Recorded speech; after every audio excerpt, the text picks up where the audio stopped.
बिस्मिल्लाहिर्रहमानिर्रहीम। अस्सलाम वालेकुम स्टूडेंट्स, उम्मीद करता हूँ आप लोग सब ठीक ठाक होंगे, खैरियत से होंगे। चलें स्टूडेंट्स, जो न्यू हैं तो सबसे पहले चैनल्स को लाइक कर लें, शेयर कर लें, सब्सक्राइब कर लें और बेल आइकन को प्रेस कर लें ताकि जो भी वीडियोस होंगी आप लोगों को उसी वक्त पता चल जाएगा, नोटिफिकेशन आ जाएगा। चलें स्टूडेंट्स, आज हम एक्सरसाइज स्टार्ट कर रहे हैं 3.1। उससे पहले हमने इसके हवाले से थोड़ी थ्योरी वगैरह पढ़ी थी। अगर आप लोगों ने वो समझ ली है, सीख ली है, तो क्वेश्चन नंबर जो हमारे पास एक्सरसाइज 3.1 है वो सॉल्व करना इतना मुश्किल नहीं लगेगा आप लोगों को भी, और समझने में भी क्या होगी, आसानी होगी। चलिए, यहाँ पे क्वेश्चन नंबर 1 है। यहाँ पे हमारे पास examine whether the following algebraic expression are polynomial or not. सिर्फ आप लोगों ने ये बताना है कि ये जो एक्सप्रेशन है आप लोगों के सामने है वो पॉलिनोमियल है या नहीं। चलिए स्टार्ट करते हैं। फर्स्ट, अब हमने पढ़ा था कि पॉलिनोमियल क्या होता है, जिसमें हमारे पास जो भी वेरिएबल होंगे वो क्या होने चाहिए, पावर पॉजिटिव में होने चाहिए। ठीक है, जो भी वेरिएबल है एक्स वाई जेड, जो भी उनके ऊपर जो पावर होंगे वो पॉजिटिव होंगे, वो आपके फ्रैक्शन फॉर्म में नहीं होंगे, मतलब आपका जो वेरिएबल होगा वो अपान फॉर्म में नहीं होगा।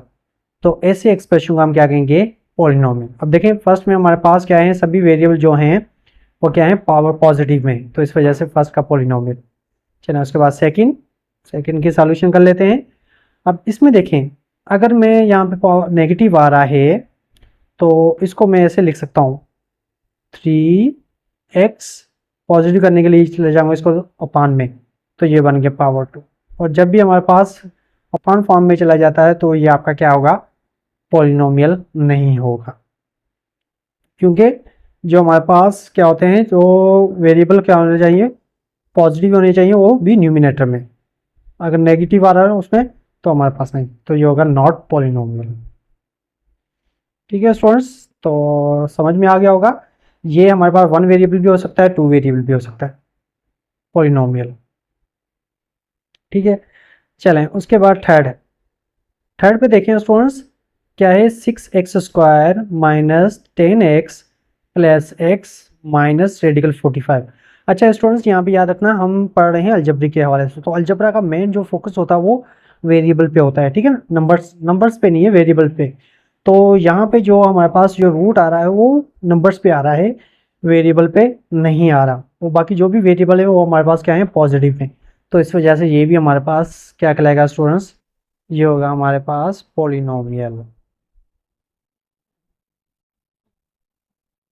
ठीक है स्टूडेंट्स, चलें अब उसके बाद हमारे पास है फोर्थ, इसकी सॉल्यूशन करते हैं। फोर्थ में क्या है हमारे पास, 5 radical x minus x plus 5x²। अब देखिए, हमारे पास जो रूट आ रहा है वो वेरिएबल पे आ रहा है, और हमने पढ़ा है कि इस पे क्या होना चाहिए, पॉजिटिव होना चाहिए। तो ये क्या होगा, हमारे पास पॉलिनोमियल नहीं होगा। फॉर्म में भी नहीं होना चाहिए, क्योंकि अगर इसका रेडिकल रिमूव करेंगे तो क्या होगा ना, 1/2। तो ये इस वजह से नॉट पॉलिनोमियल होगा हमारा, ये कहलाएगा हमारे पास इरेशनल। उसके बाद है 5 की सॉल्यूशन। अब देखिए, यहाँ पे भी हमारे पास जो वेरिएबल है अपान फॉर्म में चला गया, तो जब आपका अपान फॉर्म में चला गया तो ये भी आपका पॉलिनोमियल नहीं होगा। तो यहाँ पे हम लिखेंगे नॉट पॉलिनोमियल। ठीक है स्टूडेंट्स, चलें उसके बाद है 6। चलें यहीं पे कर लेते हैं हम इसकी solution. 2/x plus x² minus 2, तो यहाँ भी अपान फॉर्म में चला गया, तो ये भी हमारे पास क्या होगा, नॉट पॉलिनोमियल। ठीक है स्टूडेंट्स, तो इतना मुश्किल नहीं था, आसानी था। तो उम्मीद करता हूँ कि आप लोगों को ये सभी पार्ट्स क्या होंगे, समझ में आ गए होंगे। इसको चलें नोट कर लेते हैं, फिर मैं इसको रेस कर देता हूँ। ठीक है स्टूडेंट्स, चलें अब उसके बाद हमारे पास जो क्वेश्चन नंबर क्या है, सेकंड। अब सेकंड में क्या है स्टूडेंट्स, यहाँ पे हमारे पास क्या कह रहा है कि examine whether the following expressions are rational और नॉट। इसमें आप लोगों ने क्या बताना है, सिर्फ ये बताना है कि रेशनल है या नहीं है। जैसे पहले उसमें बताया था पॉलिनोमियल है या नहीं है, इसमें रेशनल है या नहीं है। चलिए क्वेश्चन नंबर 1 ले लेते हैं। रेशनल का मतलब होता है आपके फ्रैक्शन फॉर्म में होना चाहिए इसमें। ठीक है, तो देखें यहाँ पे हमारे पास पहले ही अपान फॉर्म में लिखा हुआ है, तो अगर अपान फॉर्म में लिखा हुआ है तो ये हमारे पास क्या होंगे, रेशनल। अच्छा, एक और चीज़ याद रखना कि जो भी हमारे पास क्या होते हैं, पॉलिनोमियल होते हैं, वो सभी आपके क्या कहलाते हैं, रेशनल भी कहलाते हैं। सही है, तो ये हो गया हमारे पास रेशनल। सेकंड को देख लेते हैं। अब सेकंड में देखें स्टूडेंट्स, तो यहाँ पे हमारे पास जो वेरिएबल पे आ रहा है वो रेडिकल आ रहा है, और रेडिकल भी इस तरीके से कि परफेक्ट नहीं हो रहा, मतलब रेडिकल रिमूव नहीं हो रहा। जैसे परफेक्ट स्क्वायर होता है, क्यूब रूट होता है, जैसे यहाँ पे लिख देता हूँ एक्स स्क्वायर होता, तो स्क्वायर रेडिकल कैंसिल होता, क्यूब होता, सॉरी यहाँ पे एक्स होता और ये 3 होता है, तो ये आपके क्या हो जाते हैं, रिमूव हो जाते हैं स्क्वायर में, और ये क्यूब क्यूब रूट में। ठीक है, तो ऐसा यहाँ पे कुछ नहीं है, तो ये हो जाएगा आपके इसमें आ जाते हैं। तो यहाँ पे आपके पास परफेक्ट में नहीं आ रहे, परफेक्ट स्क्वायर में नहीं आ रहे, परफेक्ट क्यूब नहीं आ रहे, तो ये आपका क्या होगा, इरेशनल होगा, ये आपका रेशनल नहीं कहलाएगा। तो यहाँ पे लिखेंगे हम नॉट रेशनल, नॉट लिख देते हैं तो समझ जाना। उसके बाद थर्ड है, थर्ड में स्टूडेंट देखें हमारे पास वेरिएबल जो भी हैं वो हमारे पास किसी में भी हमारे पास क्या है, रेडिकल नहीं आ रहा। तो रेडिकल नहीं आ रहा तो इसका मतलब है चाहे पॉजिटिव हो नेगेटिव से कोई लेना देना नहीं। तो हमारे पास नंबर पे आ रहा है तो ये आपका क्या होगा, रेशनल होगा, क्योंकि वेरिएबल पे नहीं आ रहा हमारा। ठीक है, तो उसके बाद चलते हैं हम फोर्थ पे। चलिए फोर्थ की सॉल्यूशन लेते हैं स्टूडेंट्स। यहाँ पे radical x minus radical y, फिर radical x plus radical y, तो ये भी हमारे पास क्या आ रहे हैं, परफेक्ट स्क्वायर में नहीं आ रहे, तो ये आपका क्या होगा, नॉट। चलें उसके बाद चलते हैं हम क्वेश्चन नंबर 5 पे। अब 5 में क्या है स्टूडेंट्स, 7/x+7। तो देखें यहाँ पे हमारे पास कोई रेडिकल में नहीं आ रहा है, जो रेडिकल में नहीं आ रहा तो ये भी हमारे पास क्या कहलाएगा, रेशनल। ठीक है स्टूडेंट्स, चलें उसके बाद क्वेश्चन नंबर 6 में देखें 5 radical x minus x plus 5x²। तो यहाँ पे रेडिकल में आ रहा है तो ये होगा हमारे पास नॉट, नॉट रेशनल। ठीक है स्टूडेंट्स, तो क्लियर हो गया, इसको नोट कर लें। अब उसके बाद हम क्वेश्चन नंबर नेक्स्ट सॉल्व करेंगे।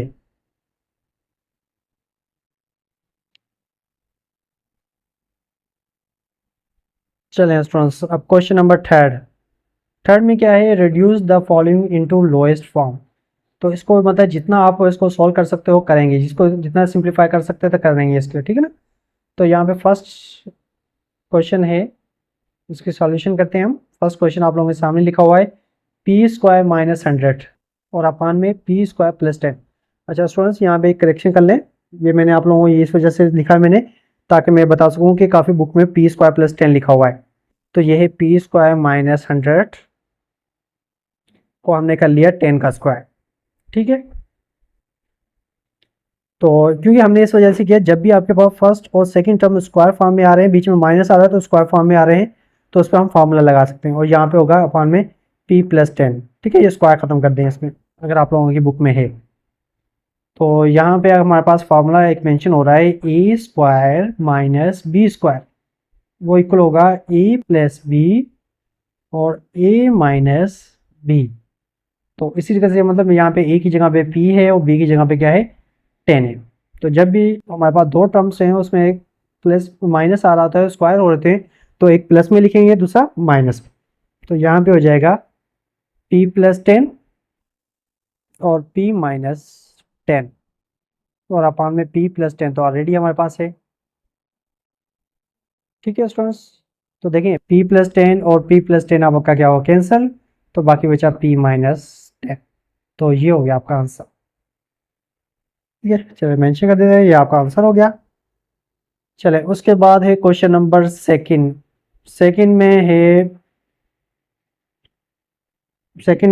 3ab - 3a² अपान में 3a² + 6ab + 3ab²। तो कहीं कहीं भी अगर फार्मूला लगा रहा तो हम इसका मतलब है मिडिल टर्म करेंगे, मिडिल टर्म ब्रेक नहीं हो रहा तो हम क्या करेंगे, कॉमन निकालेंगे। ठीक है ना, तो कॉमन निकालने से भी हम क्या कर सकते हैं, उसको सिंप्लीफाई कर सकते हैं। अब देखिए क्वेश्चन नंबर सेकंड में अगर हम देखें 3 जो है वो दोनों में आ रहा है और इसके अलावा a भी दोनों में आ रहा है, तो 3a हमने कॉमन निकाल लिया, जो टर्म कॉमन निकल जाता है वो डिवाइड हो जाएगा।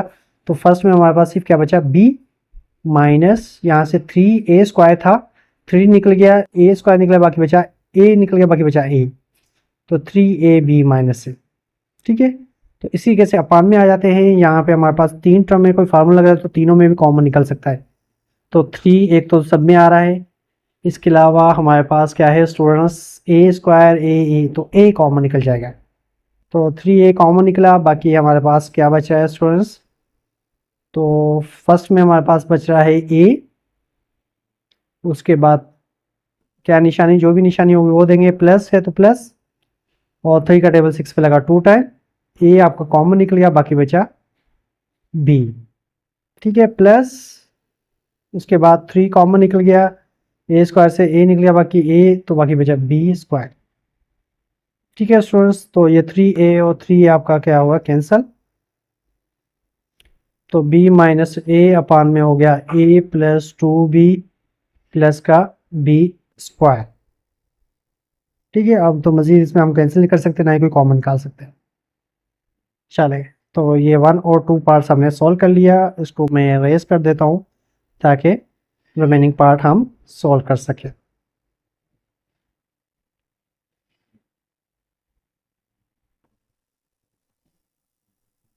चलो, क्वेश्चन नंबर 3 है हमारे पास, a माइनस बी अपान में a plus B multiply by A square plus A B 2a square minus 2b square. चलो, यहाँ से भी अगर हम कॉमन निकालना चाहें तो कॉमन निकाल सकते हैं, a माइनस बी और a प्लस बी आपका सेम ही रहा। ठीक है, मल्टीप्लाई बाय, अब इसमें देखें a स्क्वायर ए डबल आ रहा है ना, तो अब a को कॉमन निकाल लेते हैं, तो बाकी बचा a प्लस बी। ठीक है, अपान में आ जाते हैं, तो यहाँ से देखें 2 आपका कॉमन निकल रहा है, 2 कॉमन निकाल लेते हैं, तो बाकी बच रहा है हमारे पास, देखें यहाँ a square minus B square, तो a square minus B square क्या होगा, a प्लस बी और a माइनस बी। चलें, यहाँ पे मैं डायरेक्ट फार्मूला लिख लेता हूँ, a प्लस बी और a माइनस बी। ठीक है, तो देखिए a माइनस बी में कट गया, क्यों, बीच में मल्टीप्लाई आ रहा है। ठीक है, a प्लस बी और a प्लस बी में कट गया, चाहे तो नीचे वाले को भी काट सकते थे। तो आपका न्यूमिनेटर में क्या बचा, a, और डिनोमिनेटर में बचा 2a प्लस बी। ठीक है स्टूडेंट्स, तो ये हो गया आपका आंसर। चलें, इसको रेज कर देते हैं। अब इसका हम नेक्स्ट पार्ट करते हैं, पार्ट नंबर 4। पार्ट नंबर 4 की सॉल्यूशन क्या है स्टूडेंट्स? इसमें कह रहे हैं X plus Y whole square minus Z square, और डिनोमिनेटर में X plus Y plus Z. अब देखिए इसमें स्टूडेंट्स, यहाँ पे भी एक एक्स प्लस वाई मतलब होल स्क्वायर, मतलब समझो कि एक टर्म है ए का स्क्वायर, और माइनस जेड स्क्वायर का मतलब क्या है, बी का स्क्वायर। तो हमारे पास इसका आंसर क्या हो जाएगा? तो समझो कि ये हो गया एक्स प्लस वाई, ठीक है, ये ए का स्क्वायर हो गया माइनस जेड इसका स्क्वायर हो गया, पान में क्या है, x plus Y plus Z. तो फार्मूला लग रहा है यहाँ पे A square minus B square वाला फार्मूला। तो ये ए है और ये बी है, तो इस पर हम फार्मूला लगाएंगे, एक प्लस का एक माइनस का, X plus Y plus Z, क्योंकि ए प्लस बी, और दूसरा क्या है, x plus Y minus Z. और अपान में क्या है हमारे पास, क्योंकि A plus B A minus B था, तो यहाँ पे हम वही फार्मूला लगा लिया हमने। तो यहाँ पे अपान में क्या है, x plus Y plus Z. तो x plus Y plus z आपका क्या हुआ स्टूडेंट्स, कैंसल। बाकी हमारे पास क्या बचा, X plus Y minus Z. ठीक है ना, तो ये हो गया आंसर। तो जहाँ तक रिड्यूस था वहाँ तक हमने कर लिया। चलो स्टूडेंट्स, इसको नोट कर लें, इसके बाद हम नेक्स्ट पार्ट सॉल्व करते हैं, जो हमारे पास रिमेनिंग पार्ट है उसको भी सॉल्व कर लेते हैं। अब उसके बाद स्टूडेंट्स, क्वेश्चन नंबर हमारे पास है 5 में क्या है, M square minus 6m 3m plus 15 2m minus 12। देखिए यहाँ पे भी हमारे कोई फार्मूला अप्लाई नहीं हो रहा है, इसका मतलब कॉमन निकलेगा, m का तो स्क्वायर है लेकिन माइनस 6 का m स्क्वायर नहीं है। तो यहाँ से अगर हम फर्स्ट में से m कॉमन निकाल लें, क्योंकि m दोनों में आ रहा है, बाकी हमारे पास क्या बचा है, m माइनस 6, इसी के साथ 3m प्लस 15 है, तो अगर यहाँ से हम 3 कॉमन निकालेंगे तो क्या आएगा, m प्लस 5। और इसी तरीके से अपान में आ जाते हैं, अपान में 2m माइनस 12 है, तो इसका मतलब है यहाँ से क्या निकल रहा है, सिर्फ 2 कॉमन निकल रहा है।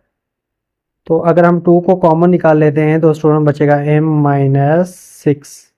ठीक है ना, 2 का टेबल 12 पे लगा 6 टाइम, तो m माइनस 6 क्या हुए आपके, कैंसल। तो 3 को मल्टीप्लाई m से तो 3m, तो यहाँ पे हो जाएगा m प्लस 5 और अपान में क्या आएगा 2। ठीक है, तो यहाँ पे हमारे पास क्या है, ठीक है, क्वेश्चन नंबर 5 हमने सॉल्व कर लिया। अब उसके बाद क्वेश्चन नंबर है 6 के सॉल्यूशन। तो 6 में क्या है students, x square minus 2x minus 3 x square minus x minus 12। इसको थोड़ा गौर से समझना। तो जब इस टाइप की क्वाड्रेटिक की एक्सप्रेशन आती हैं तो उस वक्त हम क्या करते हैं, मिडिल टर्म ब्रेक करते हैं। मिडिल टर्म कर सकते हैं, क्वाड्रेटिक फार्मूला अप्लाई कर सकते हैं। तो क्वाड्रेटिक फार्मूला तो आगे जाके आप पढ़ोगे इसमें किस तरीके से होता है। तो इसको मैं लिख लेता हूँ फिर, ताकि आपको मजीद समझ में आ जाएगा। X square minus 2x minus 3 x square minus x minus का 2। इसमें आपने देखना है स्टूडेंट्स, एक्स स्क्वायर है ना, इसका कोफिशिएंट क्या है 1, और इसको 3 से करोगे तो -3, और मिडल टर्म 2 है। इसको हमने 2 को ब्रेक करना है इस तरीके से, -2 को, कि अगर प्लस माइनस करें तो क्या है -2 है, मल्टीप्लाई करें तो -3 है। तो इस तरीके से अगर हमने क्या करना है, 3 के एलसीएम ले लेते हैं तो पता चल जाएगा। तो अगर मैं 3 और 1 लिखूँ, 3 में से 1 गया कितना होगा, 3 को 1 से मल्टीप्लाई करें 3, और 3 में से 1 गए 2। अब मुझे देखना है कि माइनस की वैल्यू कौन सी रखनी है। जी, माइनस की वैल्यू बड़ी रखनी पड़ेगी, -3 प्लस 1, क्योंकि -3 प्लस 1 कितना हो गया -2, -3 को 1 से मल्टीप्लाई करेंगे -3। ठीक है, तो इसका मतलब है हमारे पास जो मिडल टर्म आ रहा है उसको ब्रेक कर रहे हैं -3 और +1 में। याद रखना, जब भी हम इसके रिवर्स चलेंगे तो आंसर वही होना चाहिए। तो x square -3x plus 1x से 1 लिखते हैं, इसे x लिख लें, और यहाँ पे आ गया -3। ठीक है, अपान में आ जाते हैं x square minus x minus 2। ठीक है, इसमें भी ऐसे ही है, मिडिल टर्म हमारे पास क्या है -1, और प्रोडक्ट फॉर्म है -2। तो अब 1 को तोड़ना इस तरीके से कि मल्टीप्लाई करो, -2 प्लस माइनस करते हैं, तो यहाँ पे 2 और 1, 2 को 1 से करेंगे तो 2, तो -2 प्लस 1, -2 प्लस 1 के माइनस, तो x square -2x plus x, तो यहाँ पे -2। ठीक है, यहाँ तक करने के बाद स्टूडेंट्स आप लोगों ने क्या करना है, 4 टर्म बन जाएंगे। तो हर 2 टर्म में से आप लोगों ने कॉमन निकालना है। तो फर्स्ट 2 में से कॉमन निकालना है, लास्ट 2 में से। तो ये में देखें x कॉमन आ रहा है, तो बाकी बचा x -3। तो इसी कैसे यहाँ पे हमारे पास कोई कॉमन नहीं आ रहा, जहाँ पे कोई कॉमन नहीं आता तो 1 कॉमन होता है, तो बाकी टर्म x -3 आपका सेम आ जाए। इसी के अपान में आ जाते हैं। तो यहाँ पे हमारे पास x -3 क्या होनी चाहिए, सेम होनी चाहिए। ये याद रखना, जब भी कॉमन निकालो तो क्या हो, सेम हो। ठीक है, चलिए नेक्स्ट पे आ जाते हैं। x कॉमन x -2, इसी तरीके से प्लस 1 कॉमन x -2। ठीक है स्टूडेंट्स, तो चलिए इसको मज़ीद कर लेते हैं। x -3 ये एक ही दफ़ा लिख लेते हैं हम, और बाकी जो बचा उसको अलग ब्रैकेट में लिख लेते हैं, x + 1। अपान में आ जाते हैं। उसके बाद है x -2 एक ही दफ़ा लिख लेते हैं, बाकी बचा x + 1। तो x + 1 और x + 1 आपका क्या हुआ, कैंसिल। तो आंसर आ गया हमारे पास x -3 और x -2। तो ये हो गया आपका आंसर। ठीक है स्टूडेंट्स, तो उम्मीद करता हूँ आप लोगों को क्वेश्चन नंबर 3 के हर पार्ट्स अच्छे से समझ में आ गए हों। ठीक है, इसकी प्रैक्टिस करना लाजमी, क्योंकि जब तक आप मैथमेटिक्स में प्रैक्टिस नहीं करोगे तब तक समझ में नहीं आएगा। ठीक है स्टूडेंट्स, तो यहीं पे हमारा लेक्चर आज का एंड हुआ। अपना ख्याल रखिएगा। ओके स्टूडेंट्स, अल्लाह हाफिज़।